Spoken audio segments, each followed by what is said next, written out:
वाटा मी हस्तगत करणार.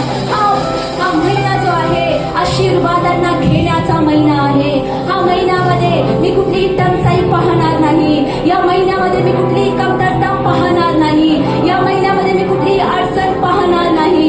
हा महिना भरपुरीचा आहे. हा महिना भरपुरीचा आहे. हा महिना परमेश्वराच्या गौरवाचा आहे. महिन्याच्या शेवटाच्या दिवसापर्यंत माझ्या अकाउंटमध्ये पैसा असणार, माझ्या हातामध्ये पैसा असणार. माझ्या घरामध्ये मी कुठलीही अशी अडचण पाहणार नाही. मी कुठलीही नकारात्मक गोष्ट बातमी ऐकणार नाही. तर मी माझ्या परिवारामध्ये, मी माझ्या घरामध्ये, मी माझ्या कुटुंबामध्ये परमेश्वराचा महिमा पाहणार, परमेश्वराचा गौरव पाहणार. जे परमेश्वराने माझ्यासाठी ठेवलं आहे ते मी या महिन्यामध्ये घेणार, ते मी हस्तगत करणार. या देवाचं वचन सांगतं, उन्नती ही पूर्वेपासून पश्चिमेपासून येत नाही, तर देवापासून येते. देवापासून येणारी उन्नती मी या महिन्यात पाहणार. परमेश्वरापासून येणारी